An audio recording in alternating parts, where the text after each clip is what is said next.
Hello everyone, welcome to Reactify Labs. Today we will talk about database transaction models. Let's write it down. Database transaction models. Okay, so what are database transaction models?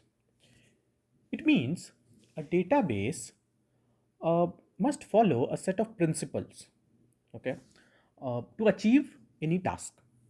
So I don't think there is any example which I can give here, but while explaining the transaction models, different kinds of things that are involved, I'll give an example for each of these.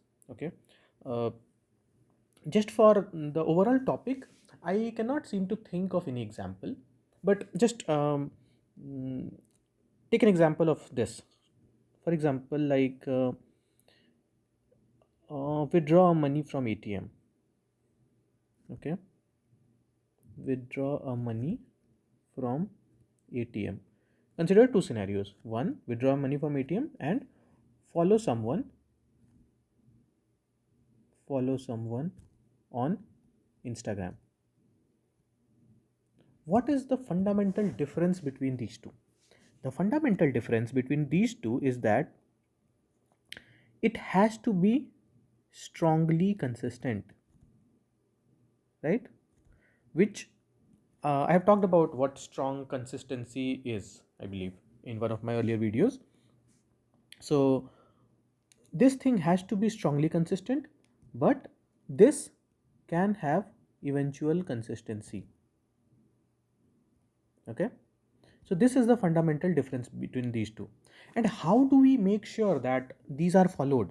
Okay, how do we make sure that this should prioritize strong consistency or consistency, and this should prioritize availability while compromising consistency? So these are all guaranteed by database transaction models. Okay, so this is the best example that I could think of at this level. So let's go more granular and then I'll give more examples about it. So database transaction models are frameworks, okay, or set of principles,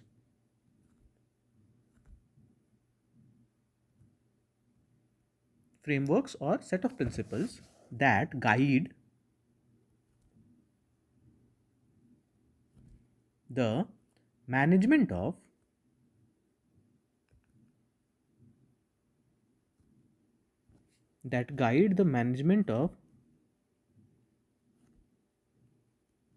database transactions to ensure what? Data integrity, data integrity, consistency, and reliability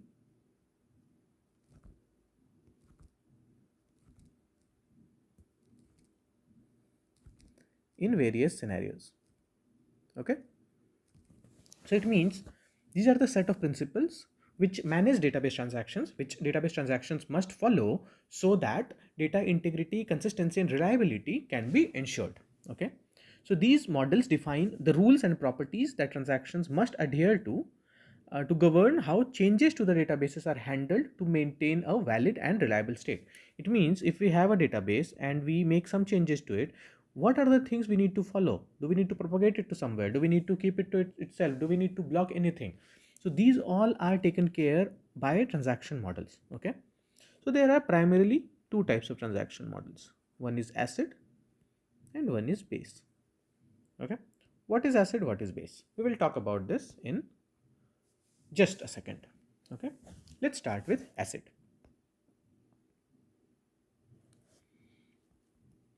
So we have acid. Let's do it like this. Acid is atomicity, consistency, isolation, and durability. Let's define these first. Atomicity is transactions are treated as a single indivisible unit. Okay. Either all operations within a transaction are executed or none of those are. If any operation fails, the entire transaction is rolled back. Okay. So, the best example would be, let's say you transfer money to someone. Okay. Transfer money A to B. So what happens? It involves different steps. Step 1 is read is balance. Okay. Let's say you have to transfer $100. Okay. Read is balance. Now update is balance to A minus 100. Next is um, transfer, as in send 100 to B. Now read B's balance, write B's balance as B equal to B plus 100, and that's it, right? We can add or subtract anything like send an acknowledgement or something like this, but that's fine. Okay, let's keep these 5 steps for now. So these are all the 5 steps involved, but atomicity says we cannot do like, okay, only step 2 succeeded, until step 2 it got succeeded and rest failed, until step 4 it got succeeded and rest failed. No, either all of these occur together, either all of these occur or none of these occur. Okay, even if the transaction fails at this stage, or even if the transaction fails at this stage means it failed to just write it, everything else was done, it failed to write to B, even then the entire transaction will be rolled back, means the A will get the money back in their own account. Okay, so this is atomicity. Transaction is treated as a single indivisible unit. This is a transaction. If you see, this is a transaction, and this is indivisible unit even though it has multiple steps involved. Okay, so if we have to write it, we will write, for atomicity, transactions are treated as a single indivisible unit.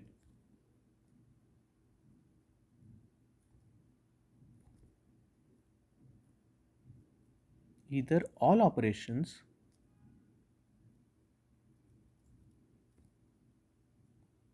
within a transaction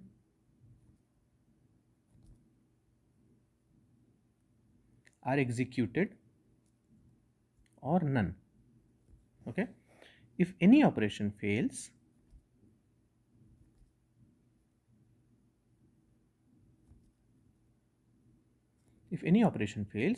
the entire transaction is rolled back.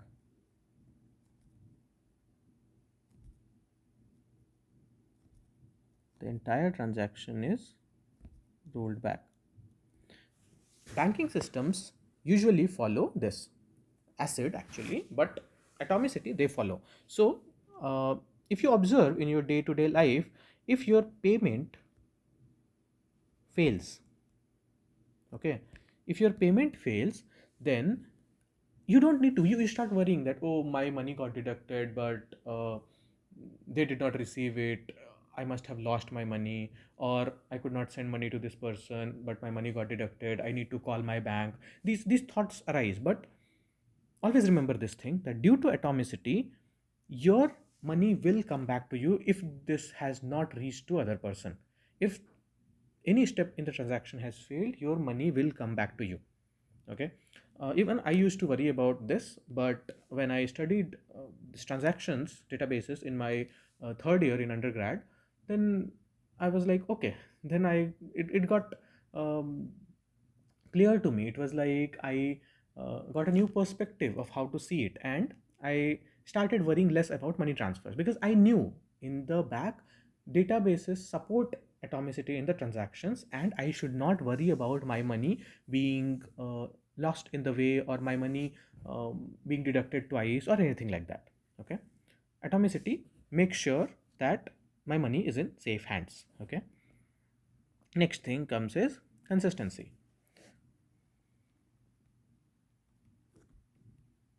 So consistency says that transactions bring the database from one valid state to another. Okay, let's write it down first. Transactions bring the database from one valid state to another,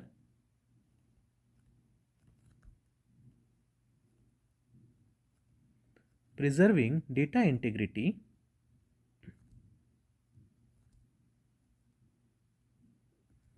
and adhering to predefined constraints.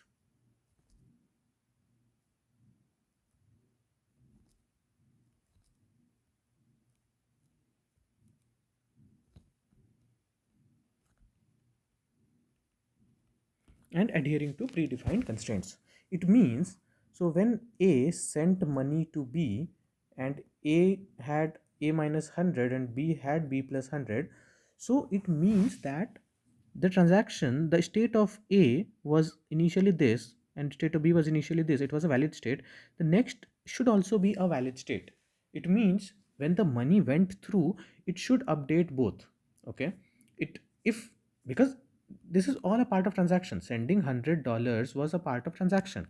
Okay, and if $100 went from this account, $100 should be credited to this account.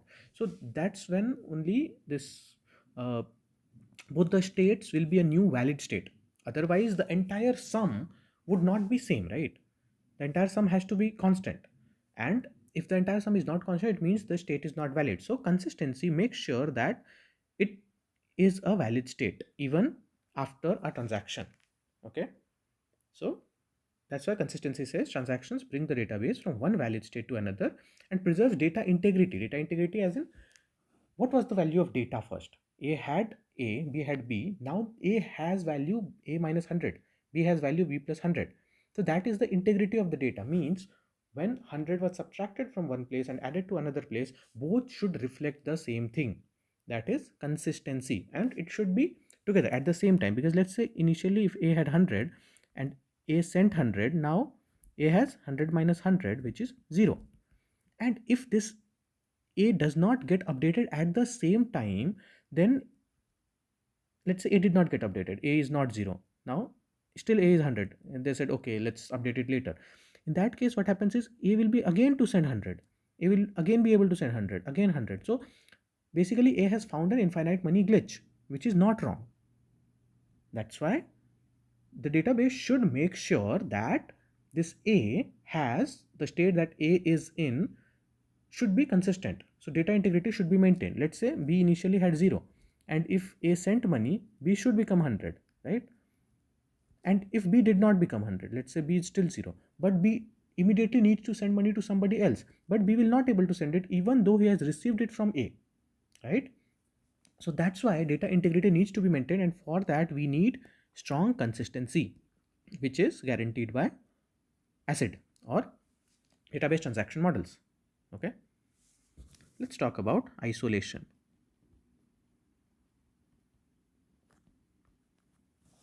So isolation says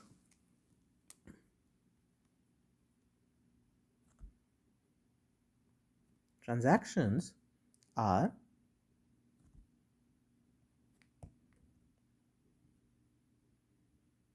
isolated from each other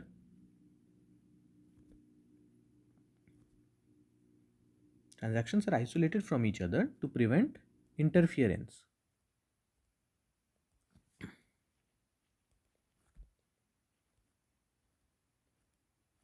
To prevent interference. Even when multiple transactions are executed concurrently,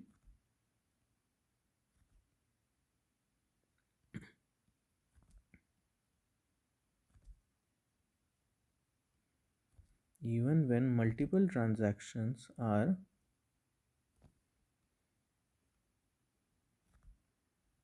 executed concurrently, their outcomes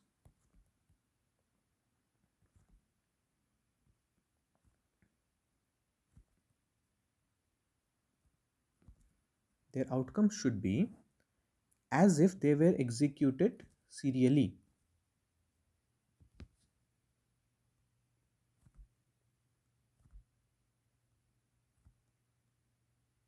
Their outcome should be as if they were executed serially. Means,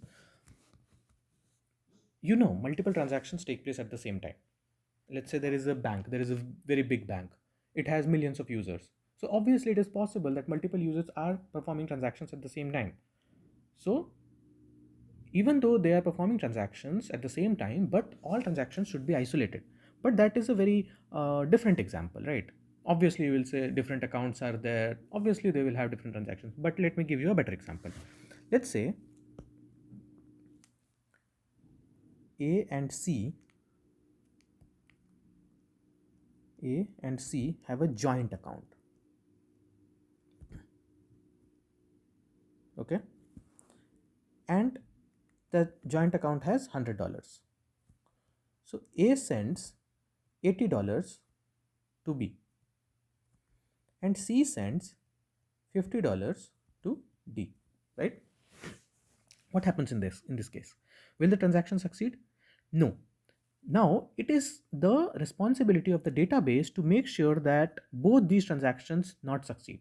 Either one of these will succeed, or maybe none of these will succeed, but both of these cannot succeed because the total is 130, but they don't have $130 in their account, assuming that the bank does not have overdraft facility and everything. It's just that you cannot send below zero, just you cannot have money below zero. If that is the case for this bank, they should not go through. So let's say both of them started their transaction at the same time, at exact same time. So now bank should make sure that one of these transactions must go through and other transactions should not go through. So let's say this succeeds, this failed, or this succeeds, this failed. One of these will succeed, one of these will fail, and bank will have to apply a lock on the bank account during the transaction to make sure that okay, only one of them will succeed, or it will keep succeeding only until the balance is above zero. Okay, let's say both of them have started. So a had started, now the account has 100 minus 80, which is $20. But before this happened, C had also started. So C also read from 100. And now the balance was, the database would see that, okay, both of them had a positive balance after the sending. But once the money reached B from A, so then C will, when C's attempt happens, so it's even by split second something happens, or even not that. Even when they are applied at the same time, the transactions happened at the same time, the database has to apply a lock so that only one transaction succeeds at the same time. It has to execute these transactions in a serial order. And when the C's value, C's, so let's say lock acquired on A first, A logged, the transaction on A to B was logged, and when the C comes, then oh, okay, it was 50, but database has to verify that okay, will the state of the database after the transaction or the account balance, will it be greater than 0?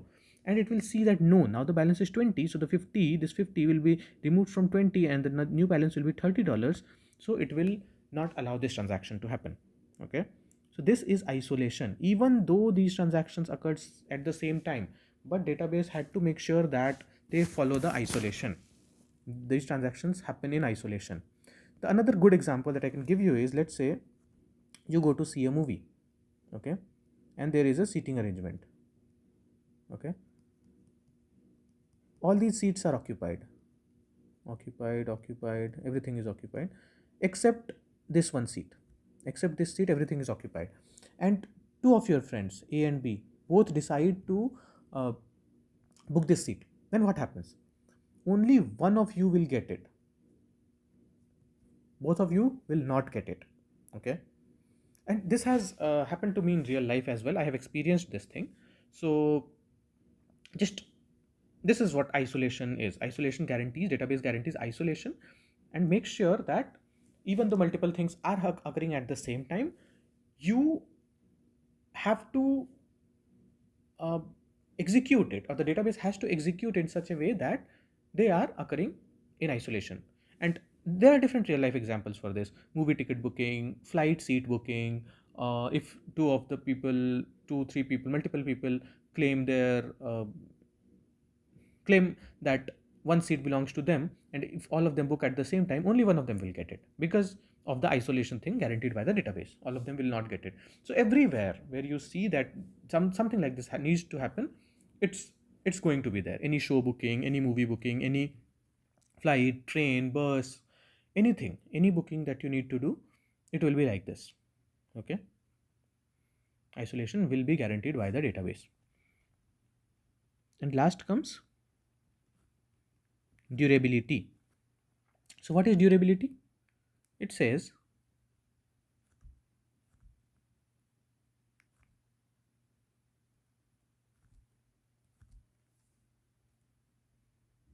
once a transaction is committed,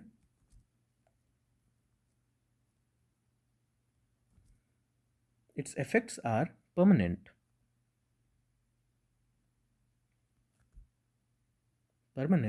and survive system failures.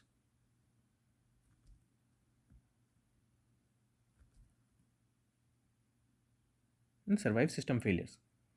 Committed changes persist.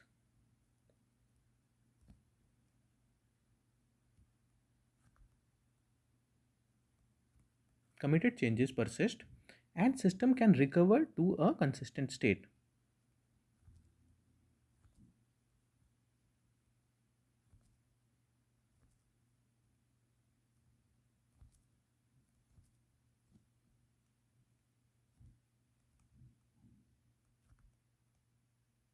It means once A sent money to B, initially it had 100, it had 0 initial state, and final state is A has 0, B has 100. So this will be like this, until somebody changes it, this will be like this forever. This is durability. Database ensures durability. So once a transaction is committed, the transaction has been committed, right? A had sent money to B. Now it has to be durable no matter what happens. Even if there is a wildfire or earthquake, cyclone, volcano, database destroyed, everything, anything can happen. But this state has to be durable no matter what. It's the responsibility of the database to make sure that it does not change until somebody changes it. Okay, so this is durability. Next we will talk about base.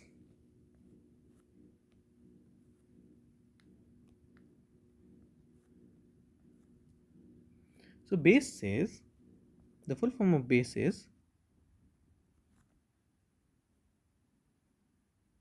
basically available, soft state,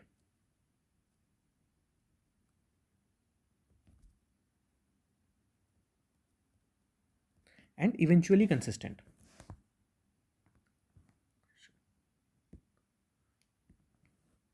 So what is basically available? Let's talk about this first.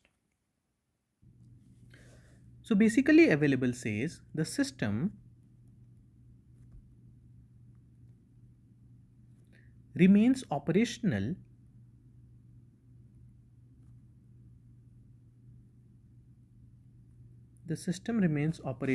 and available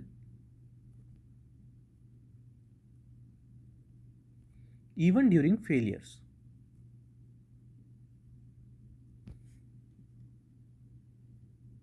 Even during failures or partitions.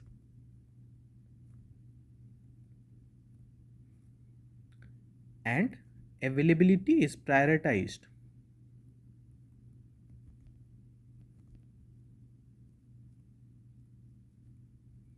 over consistency. It means the system remains operational and available. So even when something happened, even when there are failures, even when there are databases unavailable, even when there are some issue going on, but systems should be available. For example, also availability is prioritized over consistency. For example, let's say you followed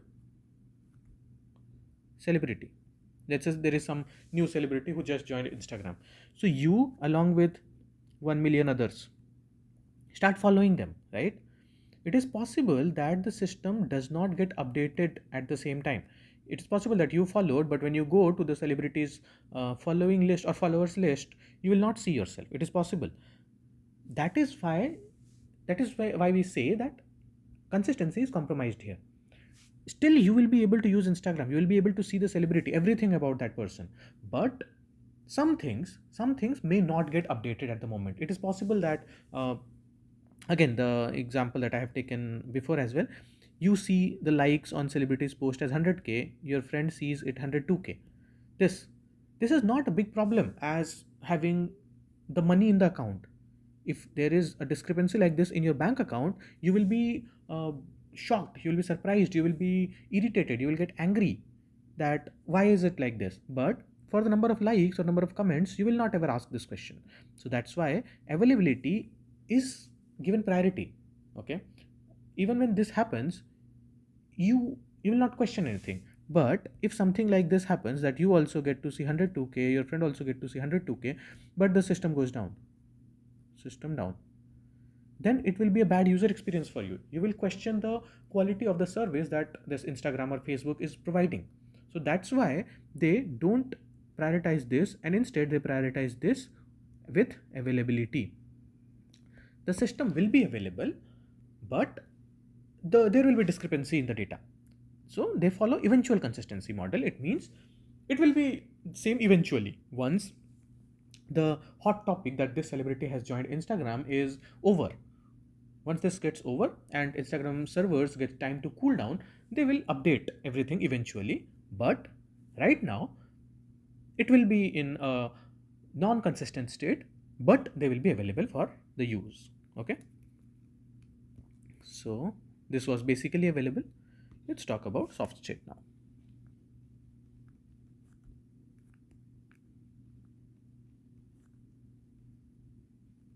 So what is soft state?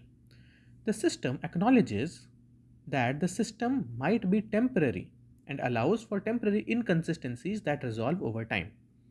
Okay, let's write it down first. Soft state is the system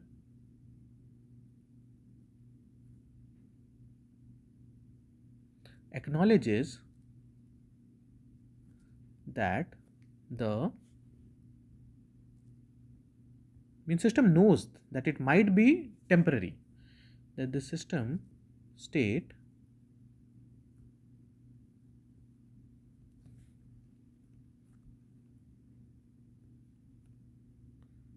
might be temporary and allows for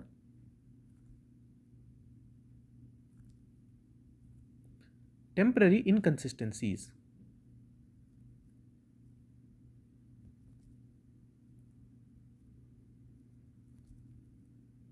Temporary inconsistencies that resolve over time.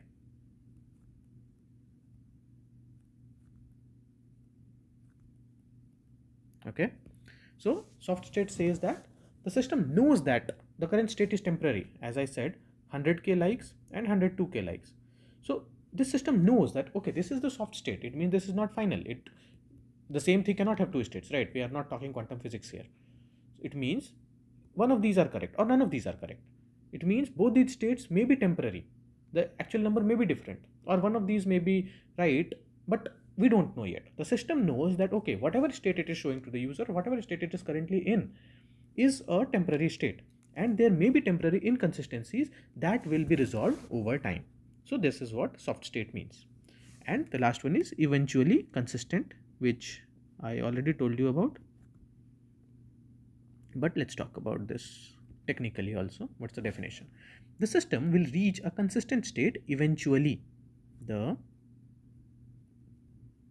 system will reach a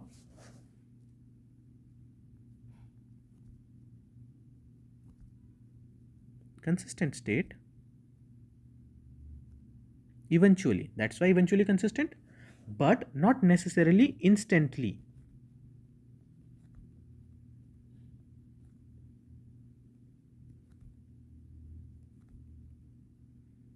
but not necessarily instantly. Okay. The emphasis is on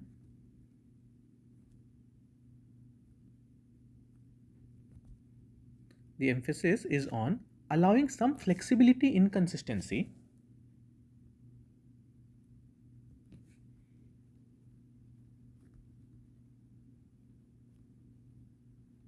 allowing some flexibility in consistency to achieve high availability and scalability. To achieve high availability and scalability. I've already talked about this before. The system will come to a consistent state eventually, but not at the moment. And that helps us give high availability. I talked about this. And scalability. Why scalability? Because these systems like Instagram and Facebook are distributed across the globe. Okay. And there are different servers, different databases. And when data travels this far, like from US to Australia or US to India, this takes time. Okay. And to ensure that the system remains available and the user experience is not hampered, we need to compromise on consistency. And this helps us achieve scalability as well. At that global level, it is not possible, right, to instantly see the same data for a person who is in US or and somebody who is in India.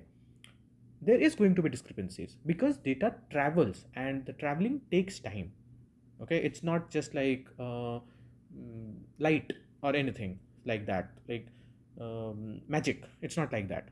It travels, and in traveling it is possible that some servers may be down, some systems may be down. Traveling takes time, so there may be different things that can happen. So that's why this eventually consistent state makes sure that the data will become eventually consistent, and which helps the systems, gives users better user experience, better quality, better availability, better scalability. Okay. And I know this must be clear already, but let's talk about this acid versus base comparison. Acid versus base comparison. Okay. So acid versus base is once consistency versus availability. Acid prioritizes consistency, base prioritizes availability. Okay. Next is isolation versus soft state. Isolation versus soft state means acid strictly isolates transactions, but base accepts temporary inconsistencies due to soft state principle. Acid, even when multiple transactions occur at the same time, acid make sure that isolation is guaranteed, but base says okay, that's fine, I'll take care of the temporary inconsistency, that's fine. Next is durability versus eventually consistent.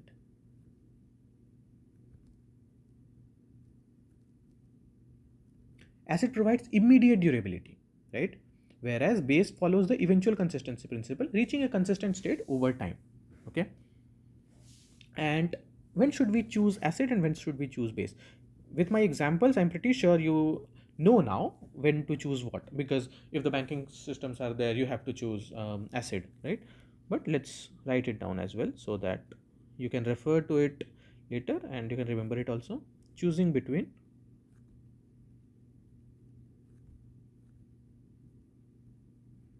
acid and base. Choice between acid and base depends on various factors like nature of application, scalability requirements, and data consistency needs. So, depends on nature of application.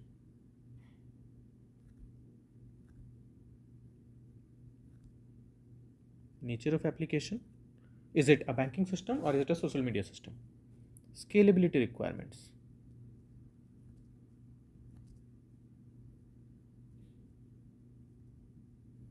And data consistency needs.